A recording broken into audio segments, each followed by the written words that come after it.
Welcome back, everyone. My name is Patrick. You're watching the Oilers Rundown. It is once again game day as the Edmonton Oilers get set to take on the Detroit Red Wings tonight at Rogers Place at 7 p.m.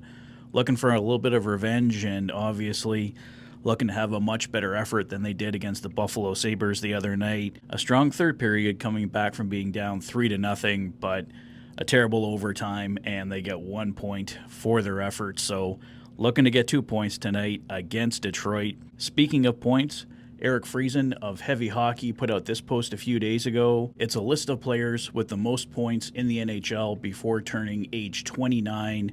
Wayne Gretzky, no surprise, at the top of the list with 1,935. Number 2, Mario Lemieux with 1,211, but Connor McDavid sitting right there at number 3 with 1,124. This post is, of course, a few days old, so his new total is 1,126. Thank you to Eric for sharing that stat with us.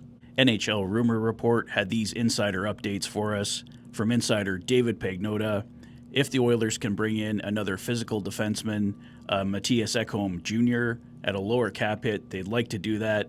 And if they can get a mid-6 guy, that's something they'd love to do as well. So something to keep an eye on here over the next couple months for the Oilers. And Elliot Friedman regarding the Tristan Jarry rumors. The Oilers apparently like the idea. Calvin Pickard knew that if they had gotten Jarry, he was out.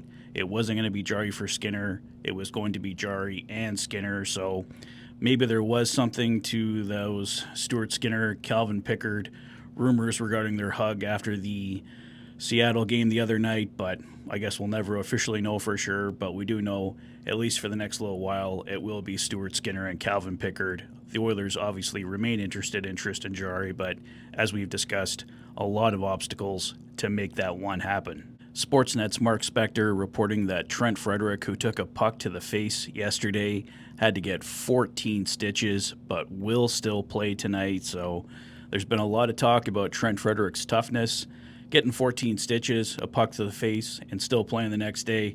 Yeah, that's pretty good in the toughness department. Let's just see it a little bit more on the ice in game. And Sports 1440's Jason Greger reporting that the Oilers will be looking to move Jake Wallman to long-term injured reserve, probably maybe later today or tomorrow, retroactive to November 20th, so they can recall a forward and a defenseman for their upcoming road trip. They currently only have 12 healthy forwards and 6 healthy D, so the injuries keep on coming, even in practice, so definitely a good idea here for the Oilers to call up some reinforcements. And just as I was wrapping up, the Edmonton Oilers providing this update, the Oilers have recalled forward Max Jones from the Bakersfield Condors and placed forwards Connor Clattenburg and Jack Roslovic on injured reserve, and moved defenseman Jake Wallman, as expected, to long-term injured reserve. So take this next report with a bit of a grain of salt. I don't know at DSB Hockey and how reliable they are, but they are reporting from an inside source that the Edmonton Oilers will have a black third jersey next season. Every team is getting another jersey next year, and reportedly from this source, he's saying the Oilers will have black ones. No other info on that as of yet, but we know the Oilers have had some variations on the black, but nothing that they've actually worn for game action, so this will be pretty interesting. We should find out more on this from Tom Gazzola of Edmonton Sports Talk. He seems to be the jersey insider here in Edmonton, so I'm sure we'll learn more over the next few months here. And once again, that jersey, if it is indeed black, will unveil for the 2026-2027 season. And here's today's game notes from the Edmonton Oilers social media account. The Oilers have earned at least a point in 7 of their last 8 games against the Red Wings, going 5-1-2. They are also 3-0-2 in their last 5 home games versus Detroit. Adam Henrique has recorded at least a point, 1 goal, and 8 assists in 7 of his last 9 games versus Detroit, so might see another big game from Adam Henrique tonight. And lastly, the Oilers have outscored opponents 12-5 in the third period of their last 7 games. So hopefully they can get that back going. It will be exactly the same lineup tonight against Detroit. A top line of Nuge, McDavid, and Hyman. A second line of Podkolzin, Draisaitl, and Savoy. A third line of Janmark, Henrique, and Mangiapane. A fourth line of Frederick, Lazar, and Tomaszek.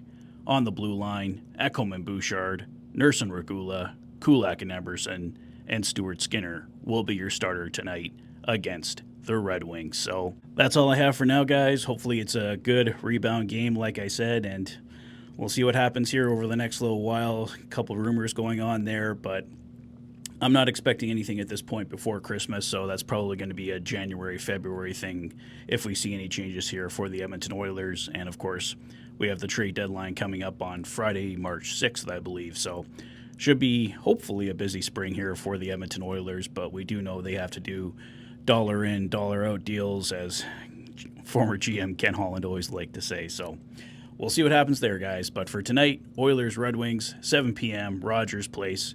Hopefully it's a good one.